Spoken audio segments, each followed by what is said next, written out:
Selamat pagi Bapak Ibu, Saudara yang dikasihi Tuhan Yesus. Selamat kita bertemu dalam acara sarapan saat pagi hari ini.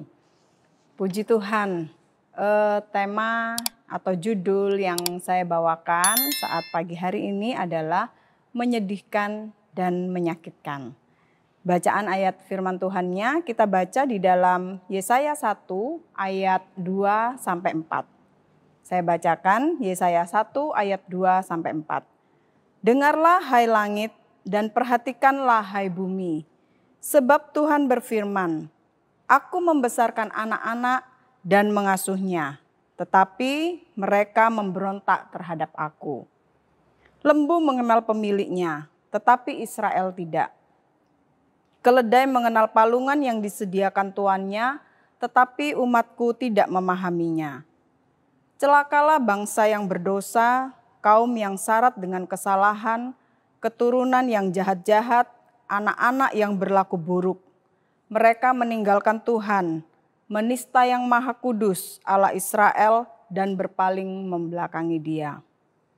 Saudara, ayat-ayat yang kita baca tadi adalah ungkapan hati Tuhan terhadap bangsa Israel, yang merupakan bangsa pilihan atau kesayangan Tuhan. Saudara, ini adalah ungkapan kekecewaan, kesedihan dari perasaan yang sakit ya saudara. Ketika saya membaca ayat-ayat tersebut saudara,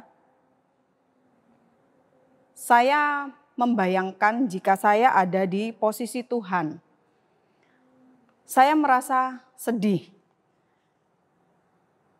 menyedihkan jika seorang anak yang kita kasihi, yang kita perjuangkan, tapi sikapnya justru menyakitkan.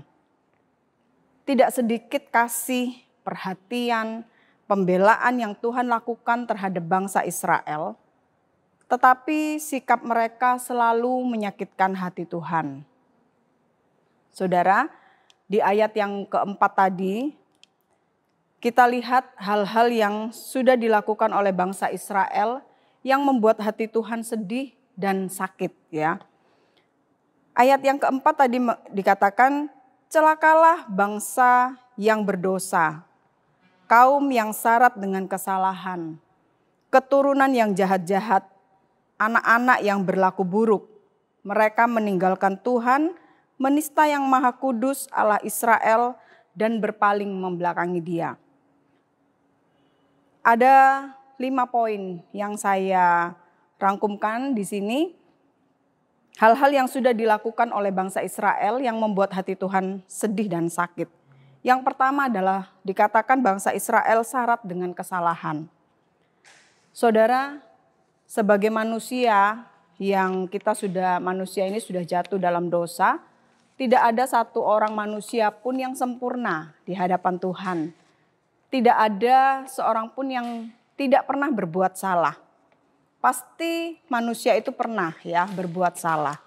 Tapi mengapa Tuhan mengatakan bangsa Israel syarat dengan kesalahan?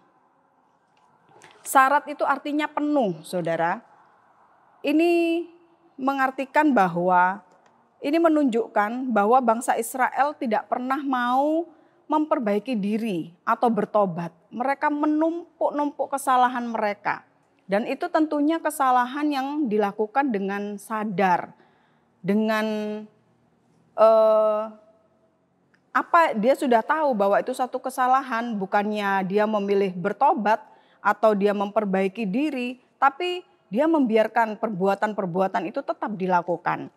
Jadi bangsa Israel syarat dengan kesalahan. Yang kedua, Tuhan mengatakan bahwa bangsa Israel ini adalah keturunan yang jahat-jahat. Menjadi bangsa yang berkelakuan jahat, yang menyakitkan hati Tuhan. Yang ketiga, bangsa Israel sudah meninggalkan Tuhan. Sebagai bangsa yang dianggap sebagai anak, yang diasuh, yang diperjuangkan, yang dibela, yang dicukupi segala kebutuhannya.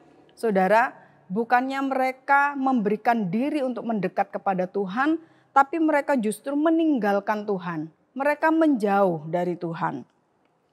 Yang keempat, mereka menista Tuhan.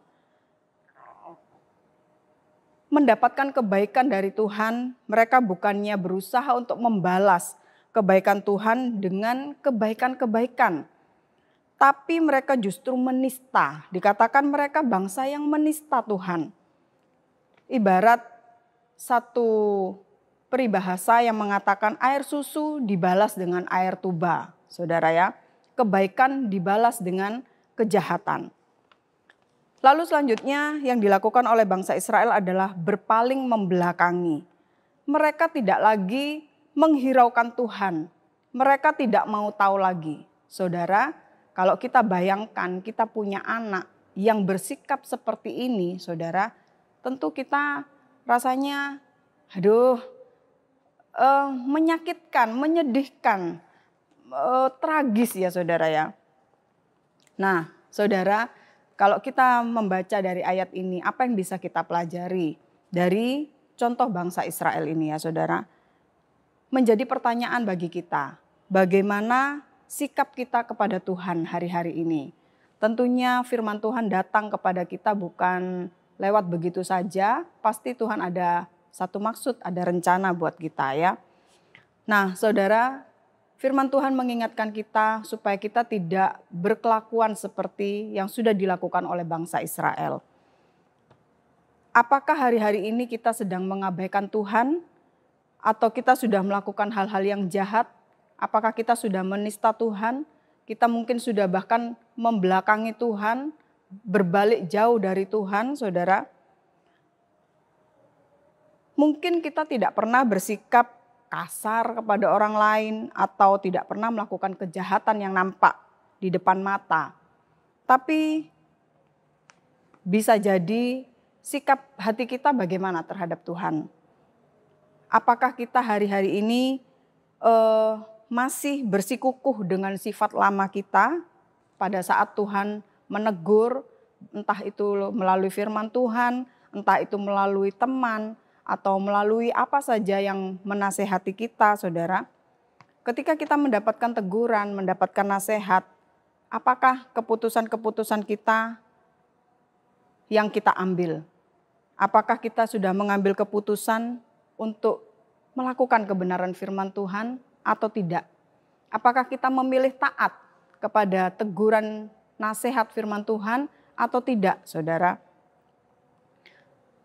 Saudara, di dalam 1 Samuel 15 ayat yang ke-22, dalam terjemahan bahasa Indonesia masa kini dikatakan, manakah yang lebih disukai Tuhan? Ketaatan atau korban persembahan?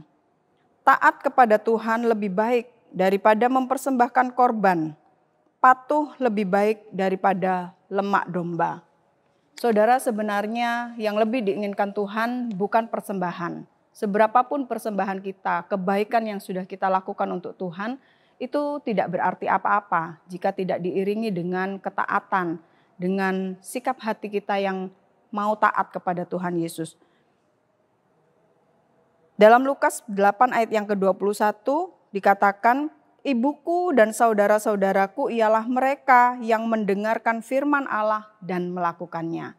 Jadi saudara, yang lebih Tuhan inginkan adalah kita taat dan kita melakukan kebenaran firman Tuhan. Ketika kita mendapatkan teguran, mari kita mau belajar bersama-sama, kita mengambil keputusan untuk kita merendahkan diri di hadapan Tuhan, membiarkan ego kita, membiarkan sifat lama kita untuk Tuhan hancurkan. Nah, saudara, mari kita belajar bersama-sama untuk terus mau membuka diri, siap diajar Tuhan, supaya kita menjadi pribadi-pribadi yang tidak lagi menyedihkan dan menyakitkan hati Tuhan, tapi sebaliknya kita menjadi pribadi-pribadi yang menyenangkan hati Tuhan. Sekian renungan firman Tuhan yang bisa saya bagikan saat pagi hari ini.